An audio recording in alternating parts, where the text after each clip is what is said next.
Assalamualaikum warahmatullahi wabarakatuh. Apa kabarnya teman-teman? Balik lagi di kajian online.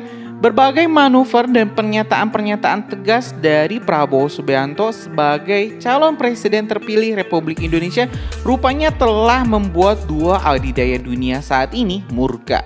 Amerika Serikat dan juga Uni Eropa telah kompak untuk melakukan serangan halus terhadap pemerintahan Prabowo ke depan. Kalau di sisi Uni Eropa, teman-teman, di sini mereka tengah berupaya untuk bernegosiasi membuka kembali perundingan ekspor nikel ke Uni Eropa. Sedangkan Amerika Serikat, teman-teman, di sini rupanya menyebut bahwa sosok Prabowo ini mengancam demokrasi di Indonesia.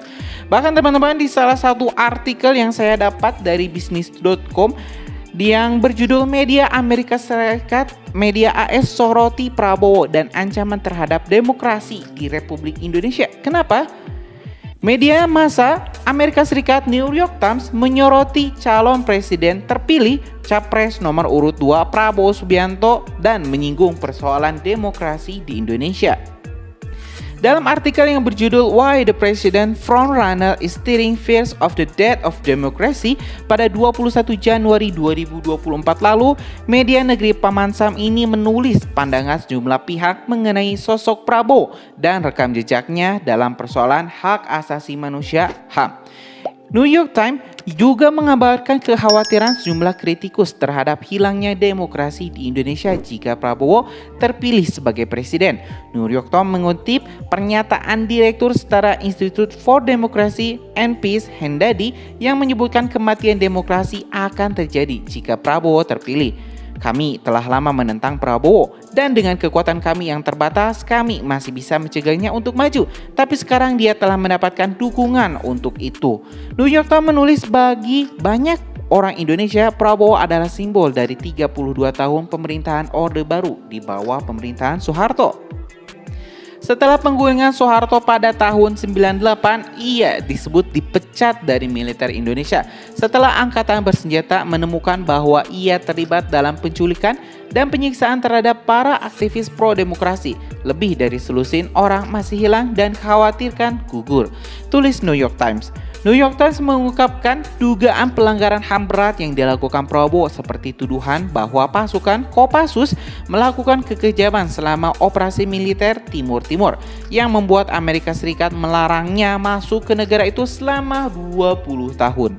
New York Times menjelaskan dalam Pilpres kali ini Prabowo mencoba untuk mengubah pandangan masyarakat terhadap dirinya sebagai orang yang mudah marah dan menggambarkan dirinya sebagai seorang kakek yang gemoy, imut yang suka menari-nari di rapat umum. Dalam secara implisit, Prabowo telah memenangkan dukungan Presiden Joko Widodo yang memilih Gibran Rakabuming Raka sebagai calon wakil presidennya. Baliho-baliho kampanye di seluruh Indonesia juga menampilkan kartu Prabowo yang bermata syayu dan gemuk bersama Gibran.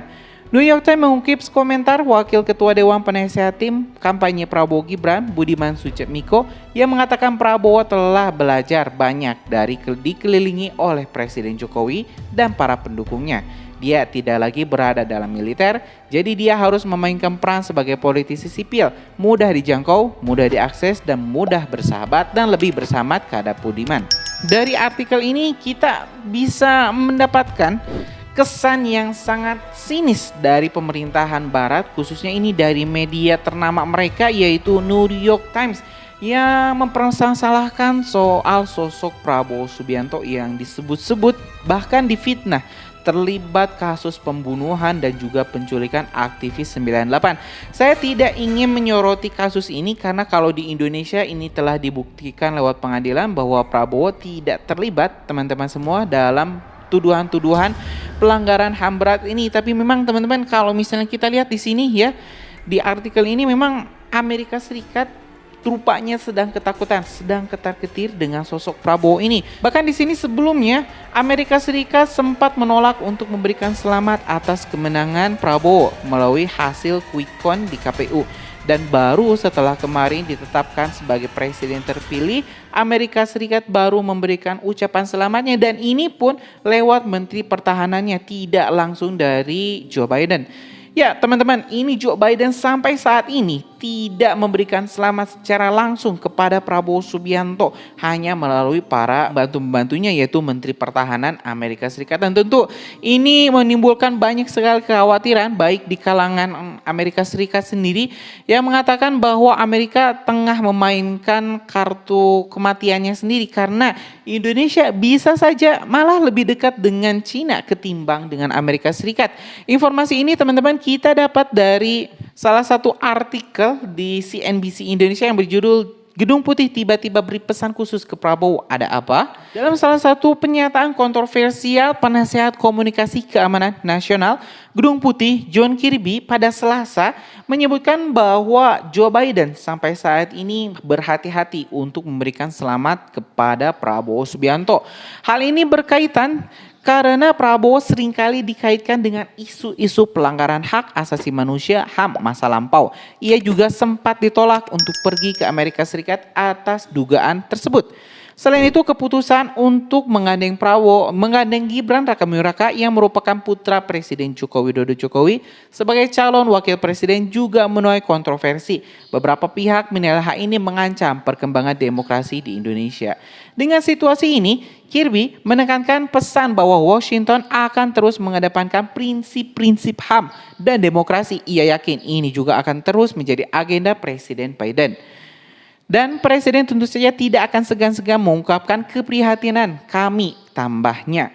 Sebelumnya pengamat AS meminta Biden segera menyelamati Prabowo. Dalam artikel opini di laman The Diplomat, CEO perusahaan konsultan strategis Bauer Group Asia dan anggota Dewan Keamanan Bisnis AS ASEAN, Ernest Z. Bauer menyebut Biden harus segera memberikan ucapan selamat ke Prabowo sekarang.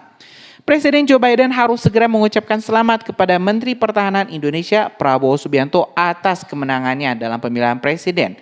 Tindakan sederhana ini akan menandakan bahwa Amerika memahami realitas politik yang baru dan sedang berkembang di Asia, tegasnya. Ia kemudian menyebut bahwa Presiden China, pesaing geopolitik dan ekonomi AS di Indo-Pasifik telah melakukannya terlebih dahulu. Begitu pula dengan sekutu dan mitra AS lain seperti Inggris, Australia, Belanda, India, dan Singapura. Menurutnya Amerika Serikat memang tak memberikan ucapan selamat kepada pemimpin asing terpilih sampai hasil pemilu itu disahkan. Meski masuk akal, namun tidak akan menjadi hal yang masuk akal jika hal ini memakan waktu hingga berbulan-bulan dan mitra regional serta pesaing AS sudah mempertimbangkannya. Komisi Pemilihan Umum Nasional Indonesia kini telah menetapkan Prabowo Subianto sebagai presiden terpilih. Ini sudah selesai. Dan strategi Washington ini untuk menahan memberikan ucapan selamat adalah strategi bunuh diri. Menurutnya keraguan Washington saat ini dapat merugikan hubungan AS Indonesia dalam waktu dekat. Ini juga dapat merugikan perusahaan-perusahaan Amerika Serikat saat mereka berupaya menyelaraskan diri dengan pemerintahan yang akan datang dan mendukung kerjasama mitra-mitra Amerika. Dijelaskan bagaimana Indonesia sangat penting bagi Washington karena ukuran dan lokasi geopolitik di sepanjang jalur pelayaran penting di Laut Cina Selatan dan Selat Malaka, belum lagi populasinya mencapai 280 juta jiwa, menjadikan RI sebagai negara dengan penduduk terbesar keempat di dunia dan negara demokrasi terbesar ketiga setelah India dan AS sendiri. Indonesia dengan perekonomian senilai 1,2 triliun dolar Amerika Serikat adalah produsen nikel terbesar di dunia yang sebagian besar ditambang dan diproses oleh perusahaan-perusahaan dari China. Negara ini juga merupakan salah satu eksportir batu bata terbesar di dunia dan salah satu penghasil emisi gas rumah kaca terbesar. Jadi penting bagi Washington dan Jakarta untuk bekerja sama, tegasnya. Kita penting bagi Biden untuk mengirim pesan kepada Prabowo sesegera mungkin, jelasnya. Ya teman-teman, kita telah panjang lebar membahas persoalan ini, ancaman-ancaman yang menurut saya tidak seharusnya ditakutkan karena Pak Prabowo kembali lagi sangat membuka diri untuk kerjasama dengan siapapun. Kecuali bagi mereka yang ingin memanfaatkan Indonesia, ingin mencuri kekayaan alam Indonesia dan ingin membodohi bangsa Indonesia. Karena itu teman-teman, saya sangat mendukung Pak Prabowo. Sekali lagi saya sangat mendukung Pak Prabowo untuk menentang seluruh asing yang ingin mencuri kekayaan alam Indonesia, mau itu Uni Eropa, mau itu Amerika Serikat. Kalau mereka macam-macam, maka kami akan lawan. Itu kata Prabowo, dan saya akan terus mendukung Pak Prabowo di barisan Pak Prabowo hingga Indonesia ini bisa menjadi salah satu negara adidaya, negara yang diakui oleh dunia, negara kaya raya dan berkah, dan juga rakyatnya sejahtera. Ya teman-teman, itu saja mungkin informasi kita hari ini. Mau Amerika Serikat, mau Uni Eropa mengakui pemerintahan Prabowo atau tidak, itu tidak masalah bagi bangsa Indonesia. Selama bangsa Indonesia yang disejahterakan oleh Pak Prabowo, kita masa bodoh. Masa bodoh, omongan orang lain, masa bodoh, pandangan orang lain, dan penilaian bangsa lain kita tidak peduli. Terima kasih teman-teman. Assalamualaikum warahmatullahi wabarakatuh.